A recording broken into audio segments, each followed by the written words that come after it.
के द्वितीय सर्ग को पढ़ रहे हैं। आज हम इस व्याख्यान में पूर्व व्याख्यान की पुनरावृत्ति करेंगे।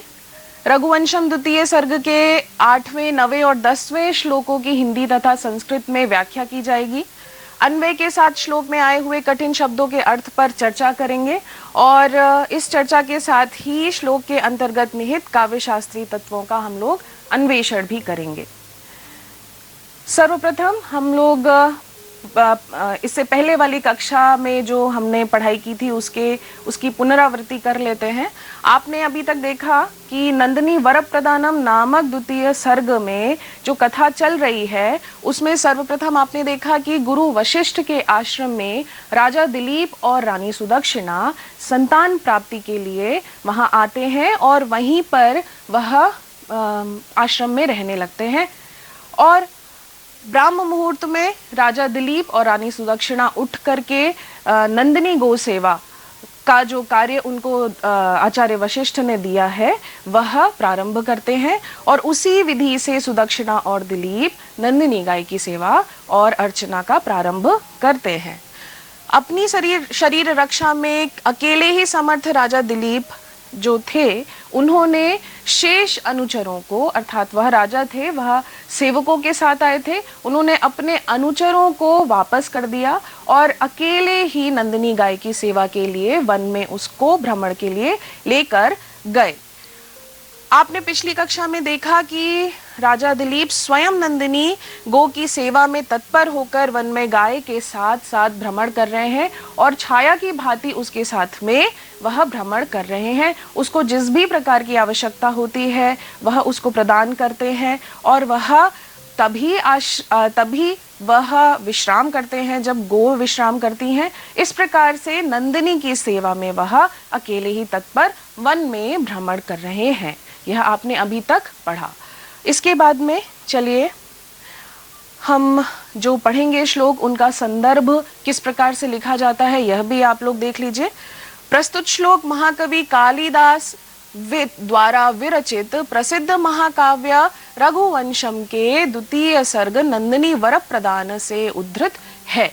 यह आपको हिंदी संदर्भ में लिखना है। संस्कृत भाषा में जो संदर्भ है उसकी सामान्य सी भाषा इस प्रकार से लिख सकते हैं। प्रस्तुत श्लोकः महाकवि कालिदास कृत रघुवंश महाकाव्यस्य नंदिनी वरप्रदानमिति नाम्नः द्वितीय सर्गात् उद्धृतः अस्ति। यह आपका संस्कृत में संदर्भ हो गया। चलिए हम लोग इसी श्रृंखला में श्लोक 8वें का उच्चारण करते हैं।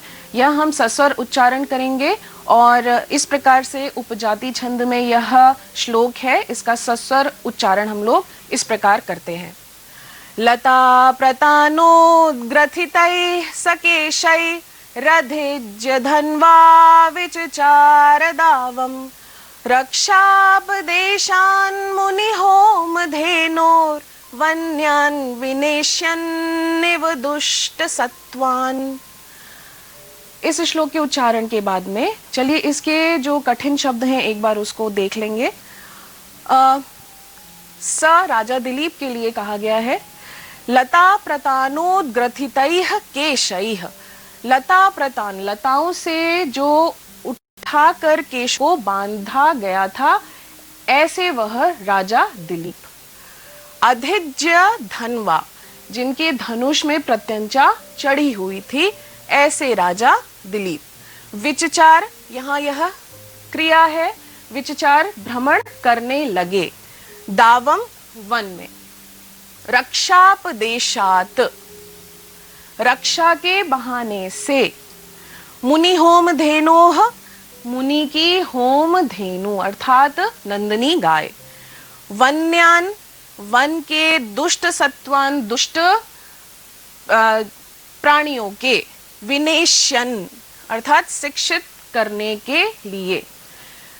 यह आपने यहाँ पर कठिन शब्दों को देखा। चलिए अन्वय के माध्यम से इसका अर्थ स्पष्ट होगा। एक बार पुनः कठिन शब्दों को यहाँ हम लोग देख लेते हैं। अधिज्य धन्वा अर्थात प्रत्यंचा चढ़े धनुष वाला राजा दिलीप विचचार घूम रहे थे। विनेश्यन सिखाने के लिए। दावम वन के लिए कहा गया है। अन्वय एक बार देखते हैं। लता प्रतानोद्ग्रथितैः केशैः उपलक्षितः सः अधिज्य धन्वासन् मुनिहोमधेनोः रक्षापदेशात् वन्यान् दुष्टसत्त्वान् विनेश्यन् इव दावं विचचार। राजा दिलीप कैसे थे? विचचार, घूम रहे थे। किस प्रकार के राजा दिलीप? यहाँ पे उनका विशेषण है, यह पहचान का चिन्ह है उनका। कैसे हैं वह? जिन्होंने अपने केशयः बालों को लता प्रतान से बांध रखा था। कैसे? उद्ग्रथित है, उठा करके बांध रखा था, ऐसे वह राजा दिलीप।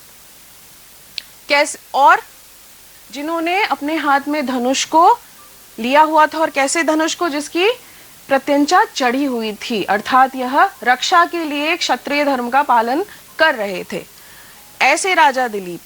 मुनि होम धेनो, मुनि की होम सामग्री को देने वाली ऐसी नंदिनी गाय की रक्षापदेशात, रक्षा करने के बहाने, मानो वह वन्यान दुष्ट सत्वान, मानो वह वन के जो दुष्ट प्राणी थे उनको विनेश्यन एव, शिक्षित करने के लिए दावम विचचार, वन में घूम रहे थे।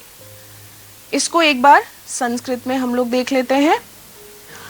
यह वनलताभिः उद्ग्रथितैः केशैः सुशोभितः आसीत्, सः राजा दिलीपः आरोपित मौर्वीक धनुं धारयित्वा वनमार्गे विपथा नंदिनी धेनोः रक्षार्थं तस्याः वने अनुकरणम् अकरोत् इति प्रतिभाति स्म यत् गुरोः वसिष्ठस्य होम सामग्री दात्री धेनोः रक्षण व्याजात् सह वनस्य दुष्ट व्याघ्रादि जंतूनां शिक्षणार्थं वने भ्रमणं कृतवान्। यह आपने संस्कृत में इसकी व्याख्या देखी। हिंदी में एक बार पुनः इसकी व्याख्या में मुख्य बिंदु जो आपको समझने हैं उसको पुनः देख लेते हैं। वह राजा कैसे पहचान में आ रहे थे? जिन्होंने अपने केशों को लताओं से ऊपर उठा के बांधा हुआ था, ऐसे वह राजा दिलीप। और कैसे? जिनके हाथ में धनुष था और प्रत्यंचा चढ़ा हुआ धनुष था, ऐसे राजा दिलीप वन में घूम रहे थे।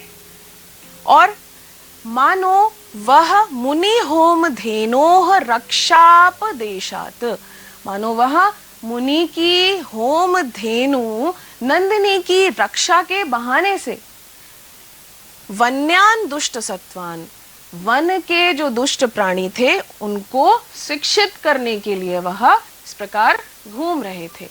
यहाँ पे बच्चों आपको मुख्य बिंदु यहाँ पर यह जो मानो उत्प्रेक्षा अलंकार का यहाँ उदाहरण है, यह आपको अच्छे से स्पष्ट करना है। वह गाय के पीछे उसकी रक्षा के लिए चल रहे थे और क्षत्रिय धर्म का यहाँ संकेत है, वह राजा हैं, वह न्याय व्यवस्था को देखने वाले हैं। तो यह जो गुण है राजा दिलीप में, यह यहाँ पे संकेत उसका किया जा रहा है कि वह गाय की रक्षा के बहाने मानो उस जंगल के दुष्ट प्राणियों को शिक्षित करने के लिए, अनुशासित करने के लिए ही वहां इस प्रकार से धनुष को चढ़ाए हुए घूम रहे थे। यह भाव आता है। इसकी भाषा शैलीगत विशेषताओं में उपजाति छंद का यह उदाहरण है। उत्प्रेक्षा अलंकार यहाँ पर है। उत्प्रेक्षा अलंकार में संभावना है, यहाँ उपमान और उपमेय में संभावना होती है। और यह जो उदाहरण है इसमें आपका विनेशन इव, विनेशन शिक्षित करने के लिए क्रिया के साथ में इव पद का प्रयोग हुआ है। तो यह उत्प्रेक्षा अलंकार का उदाहरण यह है। इसके बाद में व्याकरणात्मक टिप्पणी में आपने इत्थम भूत लक्षणे, यह तृतीय विभक्ति का सूत्र है। यहाँ पर उनका पहचान बताया जा रहा है कि ऐसे जिन्होंने केश को लता प्रतानों से ऊपर उठा के बांधा गया था, इसलिए इसमें तृतीय विभक्ति है। चलिए श्लोक 9 को हम लोग पुनः सस्वर वाचन किया जाता है इसका। विसृष्ट पार्श्वानुचरस्य तस्य पार्श्वद्रुमः पाशभृता समस्य उदीरयामासुरिवोन्मदाना मालोकशब्दं वयसां विरावैः। यह आपने सस्वर वाचन किया इसका। इसके प्रमुख कठिन शब्दों को एक बार यहाँ पढ़ेंगे। विसृष्ट जिसने लौटा दिया है, किसको? पार्श्व अनुचरस्य, अनुचरों को जिसने लौटा दिया है। पार्श्व द्रुमाः, पास के जो वृक्ष हैं। पाशभृता, यह वरुण के लिए कहा गया है, समस्य के समान। अभी सिर्फ आप कठिन शब्दों को देख रहे हैं।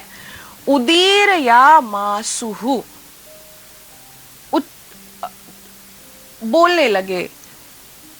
एव उन्मदाम, उन्मदान नाम, उन्मादित होकर। आलोक शब्दम, जय शब्द को। वयसाम विरावैः, पक्षियों के शब्द के माध्यम से। यह आपने इसके कठिन शब्दों को यहाँ पर देखा। अन्वय के माध्यम से इसका जो अर्थ है वह स्पष्ट किया जाता है। विसृष्ट पार्श्वानुचरस्य पाशभृता समस्य तस्य पार्श्वद्रुमाः उन्मदानां वयसां विरावैः आलोक शब्दम उदीरयामासुः इव। यहाँ पर राजा दिलीप जिस प्रकार से भ्रमण कर रहे हैं, वन में किस प्रकार से उन राजा, रघुवंशीय राजा का स्वागत किया जा रहा है, यह इस श्लोक में दिखाई पड़ता है। यह राजा का विशेषण है, तस्य, राजा दिलीप के। कैसे थे वह? पाशभृता समस्य, जो वरुण के समान पराक्रमी राजा। और एक और विशेषण, जिन्होंने अपने अनुचरों को वापस लौटा दिया था, ऐसे उस राजा दिलीप के।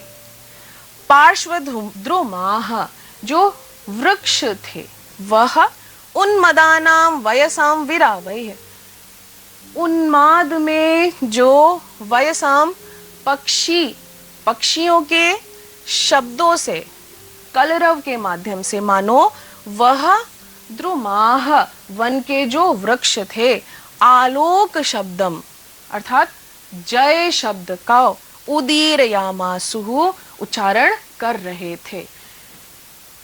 यह आपका एक सामान्य अर्थ इस श्लोक का आपने देखा।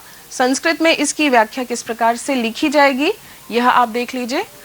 पार्श्ववर्ती सेवकान् निषेधेन अपि यह वरुण सदृशः प्रभावशाली आसीत् तस्य राज्ञः दिलीपस्य समीपवर्तिनः वृक्षाः हर्षोन्मत्तानां पक्षिणां मधुरैः कूजनैः तस्य जय घोषम् अकुर्वन् इति प्रतिभाति स्म।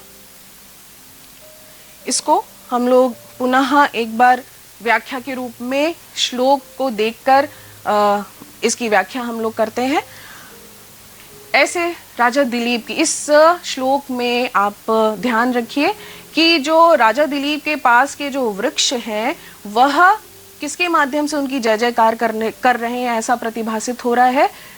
उन्मत्त पक्षियों के जो शब्द हैं, जो कलरव हैं, जो हर्ष में पक्षी बोलने लगे हैं, उस बोली के माध्यम से जो पास के वृक्ष हैं, मानो राजा दिलीप की जय जयकार कर रहे हो। यह कालिदास ने यहाँ वर्णन किया है। एक बार देखिए इसको।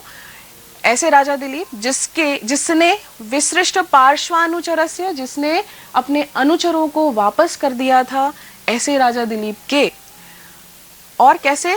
पाशभृता समस्य, यह जो वरुण के समान पराक्रमी राजा दिलीप के पार्श्व द्रुमाः, उनके जो समीप में द्रुमाः वृक्ष थे, वह उन्मदानाम आलोक शब्दम वयसाम विरावैः, हर्ष में प्रसन्नता से पक्षी जो बोल रहे थे उनके शब्दों के माध्यम से उनके पास के जो वृक्ष थे वहां मानो उनका जय जयकार कर रहे हों, ऐसा प्रतिभासित हो रहा था।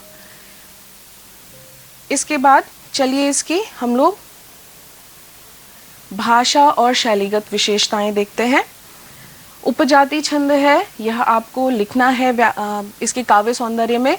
उत्प्रेक्षा अलंकार यहाँ पर भी है। यहाँ संभावना की जा रही है कि राजा जिस प्रकार से वन में भ्रमण कर रहे हैं तो जो वृक्ष हैं वो उनकी जय जयकार कर रहे हो।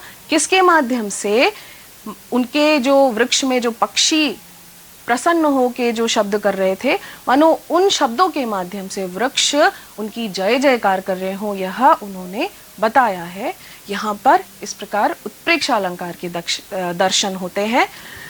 पाशभृता, वरुण का जो वरुण के नाम को पाशभृता भी कहते हैं, तो यह इनका व्युत्पत्ति होती है प्रचेता वरुणः पाशी। इससे पाशभृता शब्द आप समझ सकते हैं। चलिए हम लोग श्लोक 10 का उच्चारण करेंगे। यह भी उपजाति छंद का श्लोक है और इसको भी हम लोग सस्वर उच्चारण उसी प्रकार करेंगे जैसे हम लोगों ने पहले 2 श्लोकों का उच्चारण किया है। मरुत् प्रयुक्ताश्च मरुत् सखाभं तमर्च मारादभिवर्तमानम् अवाकिरन् बाललताः प्रसूनै राचार लाजैरिव पौरकन्याः। यह श्लोक पुनः राजा दिलीप के जो वन में भ्रमण करने पर जो वन के वृक्ष जंतु यह सब उनका जिस प्रकार से स्वागत कर रहे हैं उसी कड़ी का यह एक श्लोक है। आइए इसके कठिन शब्दों को देखें। मरुत् प्रयुक्ताः, मरुत् अर्थात हवा से, वायु से जो हिलडुल रहे थे वह। मरुत् सखाभम, मरुत् सखा कहते हैं अग्नि को, अग्नि के सदृश। तम, उनको, राजा दिलीप को। अर्च्यम, यह उनका विशेषण है, पूजनीय राजा दिलीप। आरात का अर्थ होता है पास में, अभिवर्तमानम, जो पास में स्थित थे, ऐसे वह राजा दिलीप। अवाकिरन, फेंका, बरसाया, इस प्रकार से अवाकिरन का यहाँ पर अर्थ है। बाल लताः, जो बाल लताएं थीं वह। प्रसूनैः, पुष्पों के माध्यम से। आचार लाजैः इव, मंगलार्थक जो धान को फेंका जाता है उसके समान। कौन फेंकता है? पौर कन्याः, नगर की जो कन्याएं होती हैं वह। यह आपने अलग अलग इसके कठिन शब्दों को देखा, इसके भाव को हम लोग अन्वय के माध्यम से समझेंगे। अवाकिरन, बरसाया। अभिवर्तमानम, स्थित, आरात, समीप में। ठीक है, देखते हैं हम लोग। मरुत् प्रयुक्ताः बाल लताः, जो वायु से कंपित बाल लताएं थीं। आरात अभिवर्तमानम, पास में जो स्थित थे, पास में जो खड़े हुए थे। मरुत् सखाभम अर्च्यम, यह 2 विशेषण। मरुत् सखाभम, अग्नि सदृश देदीप्यमान, जिनका तेज जो था वो अग्नि सदृश था, ऐसे राजा दिलीप। और कैसे? अर्च्यम, पूजनीय राजा दिलीप। उनको प्रसूनैः, अवाकिरन, उनके ऊपर प्रसूनैः अर्थात पुष्पों की, अवाकिरन वर्षा की, पुष्पों को फेंका, पुष्पों को बरसाया। कैसे बरसाया? यहाँ पे एक उपमा दी गई है। आचार लाजैः इव पौर कन्या, जिस प्रकार से नगर प्रवेश के समय पुर की कन्याएं राजा के ऊपर मंगलार्थक धान की वर्षा करती हैं, उसी प्रकार से राजा दिलीप के ऊपर वायु से कंपित जो लताएं थीं उन्होंने भी पुष्प वर्षा की।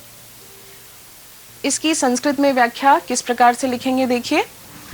वायु कंपिताः लताः समीपे एव स्थितस्य अग्निसदृश राज्ञः दिलीपस्य उपरि तथैव पुष्पवर्षा अकुर्वन् यथा नगरप्रवेश समये तस्य उपरि नगरवध्वः मंगलार्थक धानवर्षा निक्षिप्तवत्यः।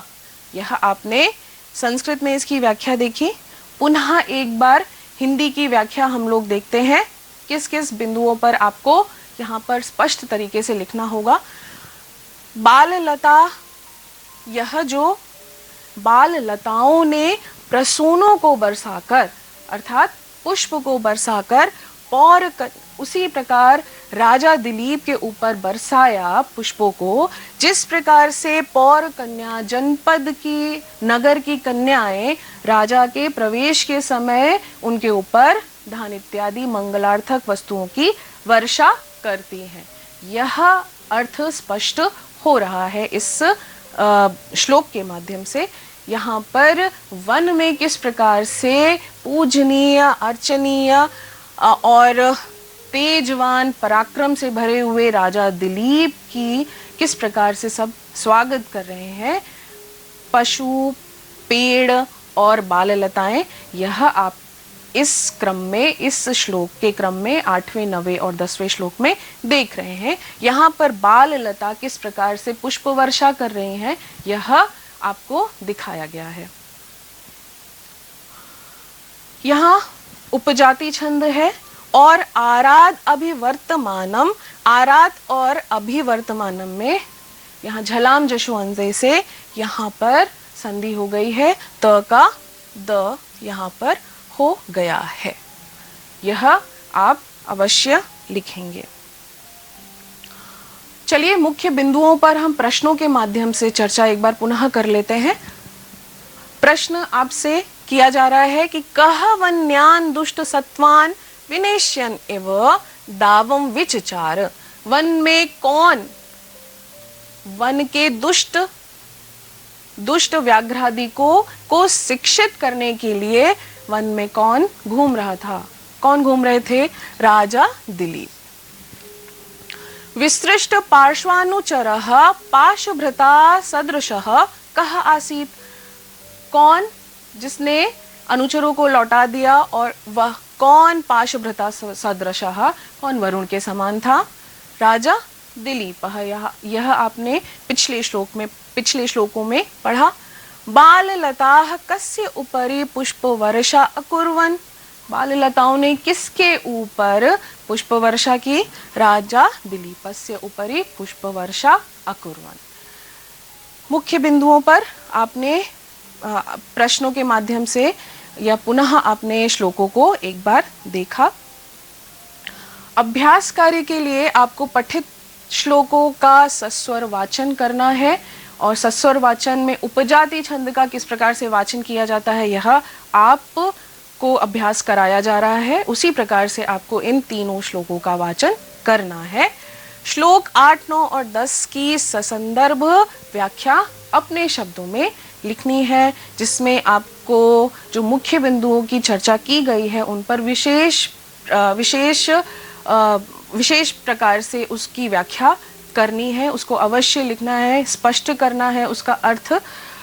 इसके बाद हम लोग यदि ऑनलाइन अभ्यास के लिए आपको प्रस्तुत अध्याय के संबंध में पाठ्य सामग्री तथा अभ्यास कार्य मानव संसाधन विकास मंत्रालय भारत सरकार द्वारा दीक्षा मोबाइल एप्लीकेशन पर भी उपलब्ध है। दीक्षा मोबाइल एप्लीकेशन को गूगल प्ले स्टोर और iOS से डाउनलोड किया जा सकता है और यह इस पाठ्यक्रम से संबंधित या इस कक्षा से संबंधित कोई शंका हो और स्पष्टता की आवश्यकता हो तो अपने शिक्षक से भी online e learning, WhatsApp, virtual classes में पूछकर समाधान किया जा सकता है। और यदि यह वीडियो आप किसी प्रकार देख नहीं पाए हैं तो उत्तर प्रदेश माध्यमिक शिक्षा विभाग के YouTube चैनल को सब्सक्राइब करके यह वीडियो आप पुनः देख सकते हैं। इस प्रकार से यह कक्षा 3 श्लोक के साथ में समाप्त होती है। हम लोग अगली कक्षा में पुनः मिलेंगे। धन्यवाद।